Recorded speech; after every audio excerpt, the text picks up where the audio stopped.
Clancy. Thank you very much, Presiding Officer. Presiding Officer, scrutinising legislation is hugely important, and I welcome debate on all legislation proposed by government or by members of this Parliament. However, being opposed to legislation and consequently misleading the public on the legislation itself is not good for Parliament and does not do the electorate a disservice. Does not do them any type of service. I mean, Murdo Fraser, sadly Murdo Fraser just left the chamber. Murdo Fraser earlier on in his opening comment spoke about this set of proposals as being centralised.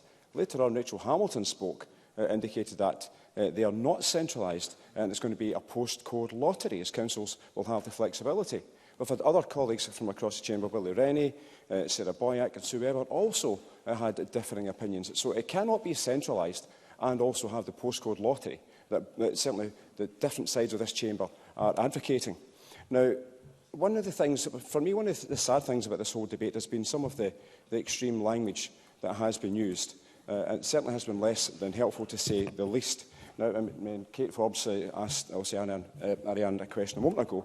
Now, David Leask at the weekend was spot on in his article in the Herald. And I'm not going to read out the whole article, but just going to read out one snippet from that article, Presiding Officer. And it was this: do we really need to have to say out loud that having to, for example, check your holiday home for deadly waterborne diseases or apply for a licence or planning permission is not the same as being raped, robbed and murdered because you are Jewish?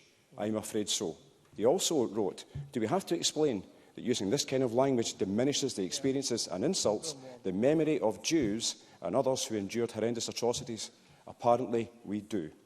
Now, the use of the phrase pogrom parliament was beyond distasteful, and hope that every single MSP in this chamber would condemn this type of terminology when this is used unequivocally, because this certainly is not that.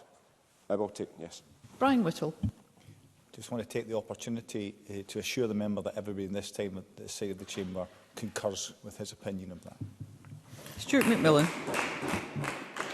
I'm happy to hear that, Mr Whittle. Now, to go back to the issue of short-term lets. Now, the Conservatives might be surprised to know I actually want more short-term lets to take place in my Greenock and Inverclyde constituency, because we actually have a shortage of accommodation. We've got a shortage of hotels as well as short-term lets. One of our hotels is currently being used by the UK Government for asylum seekers, and another hotel is being used for the Ukrainians coming in because of the war in Ukraine. But, so 2 wee seconds, but for this reason, it is positive that the legislation gives Scotland's councils the powers to balance the needs and concerns of their communities with wider economic or tourism interests. And I'll take the intervention. Rachel Hamilton. Macmillan, Presiding Officer, think it's misleading to suggest that bringing in this burdensome legislation and licensing scheme is going to solve the government's housing crisis. Stuart McMillan.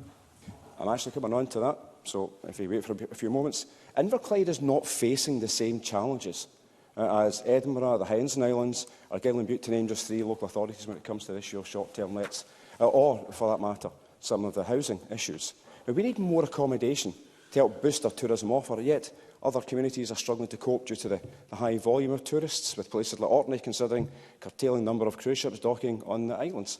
Now, this can be viewed as a nice problem to have, but the reality is that this localised approach will ensure, and it can be tailored to best serve the interests of everyone across the country. So I note that the Labour Welsh Government are keen to follow in Scotland's footsteps with regards to short-term lets legislation. However, they are looking at taking a centralised approach. This is something that was spoken about earlier on, and it's for the reasons I've outlined. I believe that this, I've already taken 2 interventions, I believe this will be problematic and would be using the proverbial sledgehammer to crack a nut. Inverclyde does not have the same issue as other parts of the country. Labour also continually calls for local authorities to have more autonomy, and this legislation that we're talking about today does give them that. And I also find it interesting that the Tories are asking for a further extension when 22 months have gone by since I've already taken 2 interventions, have gone by since the licensing regulations were passed by this Parliament, including a 6-month extension at the request of operators. Presiding Officer, this modest licensing scheme, which is not going to be onerous for the majority of short-term let operators, communities across Scotland have for years highlighted the impact the concentration of unregulated short-term lets has had on local infrastructure and housing availability. I mean, Alistair Allen spoke very eloquently about the situation in his constituency. Now, on the issue of housing, now, in my constituency, we have got over 500 vacant properties in the registered social sector. Now, the Housing Minister was in the constituency during the summertime. I organised a meeting with the chief executives of the RSLs. And that was the message that the Minister was told. Now, the RSLs in my constituency do not want to build any more homes because we have an oversupply. Inverclyde's situation, as I said, is totally different from other parts of the country.